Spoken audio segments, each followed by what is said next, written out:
Hi, I'm Janet Shields Scott, and you're listening to JanetFitBeautyStyle.com, a lifestyle talk guide with expert advice on beauty, fashion, wellness, real estate, entertainment, and fun celebrity secrets.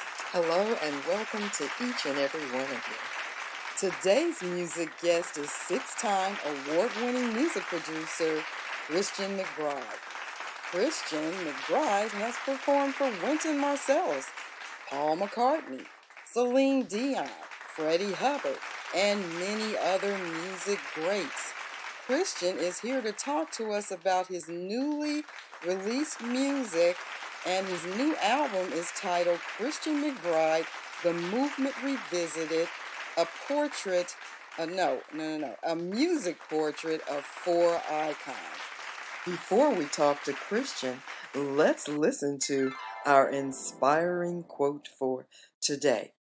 Every end is a new beginning. For more inspiring quotes, check out my Facebook page, Twitter, or Instagram. We'll be right back after this message with Christian McBride. Sports fans, PassPros.com has it all. Baseball, basketball, hockey, and soccer. Get autographs and memorabilia direct from former pro athletes. Don't forget to check out the upcoming events page for special events near you. PassPros.com offers t-shirts, athletic gear, artwork, vintage cards. Log on to PassPros.com. And now we're going to let Christian McBride do all the talking. Welcome, Christian McBride, to What's Hot with a Janet Shields Scott podcast.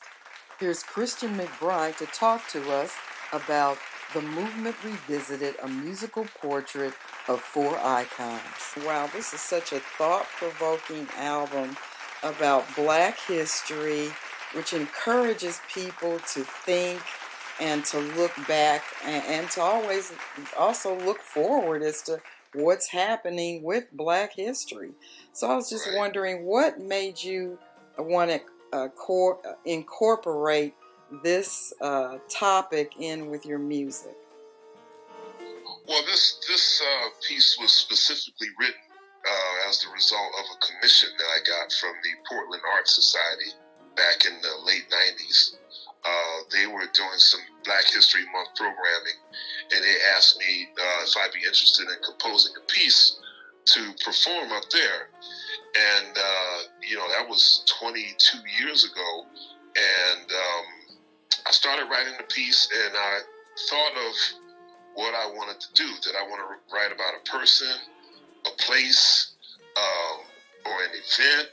Or, I was just thinking of there's so many angles you could go when it comes to Black history. So I decided to pick four people who meant something to me, who had very deep meaning for me as a child as I was learning about Black history. Those four people were Rosa Parks, Malcolm X, Muhammad Ali, and Dr. Martin Luther King Jr. And I wrote a musical portrait of each person, and I did a lot of research and chose some choice text from each person, and I put it all into music. All right, but what made you go back 22 years and bring that out now? Well, excuse me. Throughout the years, we would play the piece on occasion because it's a big production. So as you hear, it's my big band, it's a choir, and it's these four narrators. Every couple of years, a presenter would want me to perform that piece somewhere. So around 2013, we decided that this piece was ready to be recorded. We should go into the studio and record this the right way. And so in the fall of 2013, we went to the studio and we recorded what you now hold in your hands, except that when it came time for the legalities to get the permissions and the clearances to use all of the text for an album, it took a lot longer than we expected. So this record was actually supposed to come out 6 years ago, but wow. but because of all of the legal stuff, it just took a long time. So I was getting discouraged a couple of times. I thought this record was never going to come out, but Mac Avenue Records assured me that so much was put into this. They said, "Don't you worry, we're going to make sure this gets out." Mm.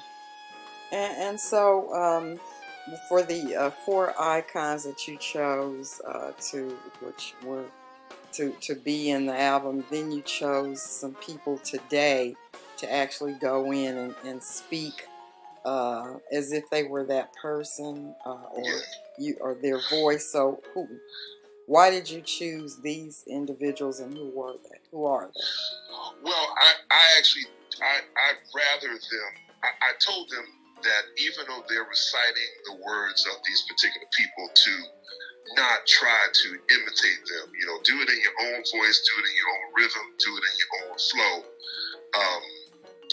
And that's why I got the people that I got, because they're great. They're a combination of great actors and great poets. Of course, the great Sonia Sanchez reads the words of Rosa Parks. Dion Graham reads the words of Muhammad Ali. Vondi Curtis Hall reads the words of Malcolm X. And Wendell Pierce reads the words of Dr. Martin Luther King Jr. Mm-hmm. Okay. Yeah, I had the pleasure of interviewing before she passed away, Rosa Parks.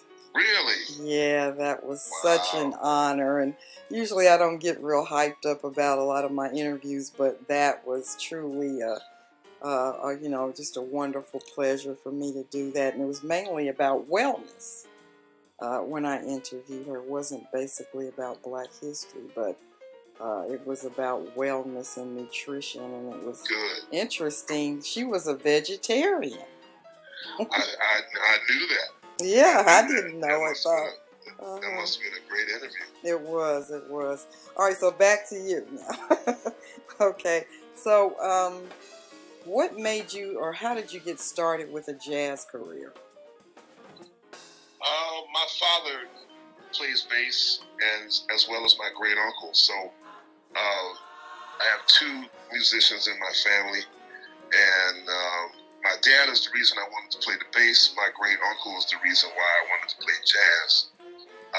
He just started playing jazz albums for me when I was really little, and I just fell in love with it. I really love the music. I love the creativity of it, and I just love the infinite creative possibilities inside of jazz. So I owe my jazz love all to my great uncle.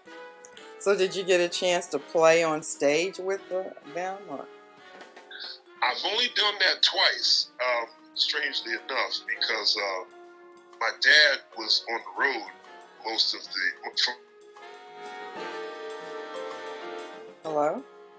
But the 3 of us actually never got together and played as a group until maybe 12 years ago.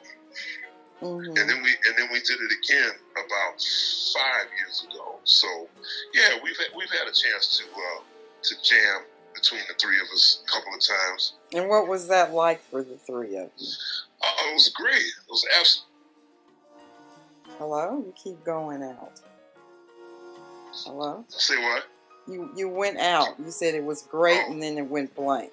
Oh yeah, it was great. We did it in Philly, which is with my hometown, and it was great to play with them on stage. I think they felt just as good as I did. Yeah, I'm sure. I bet they were really proud of you. I like to think so. Okay, and what would you suggest to others that are coming up that want to get started with a jazz career? Well, jazz is not something that it's hard to think of jazz as being a career. I think if you got to go hear the music. I think it really makes a difference when you can go see somebody play live and you can experience this music up front and personal. So I would suggest to parents that they take their children to jazz concerts so they can see these master musicians at work. And And if you want to do that, just strive to be the best musician you can possibly be.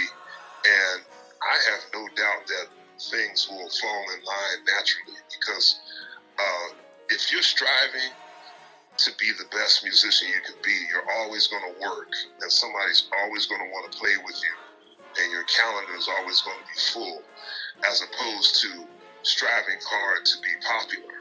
You know, you want or to be rich. Nobody's ever done that playing jazz, but you can strive to be the best musician you can possibly be, and you will be guaranteed work. Mm-hmm. And now you were saying that parents should let their kids listen to jazz, so this is a good segue into the fact that a lot of the jazz stations sort of disappeared. I remember CD 101.9, although that was more smooth jazz. Yeah, smooth jazz, but still a lot of the jazz stations have kind of disappeared. What are your thoughts on that? Well, this has been something that's been discussed for probably 50 years or more. You know, I would say probably since the 50s, you see every major city shrinking down to just one major jazz station, if any at all.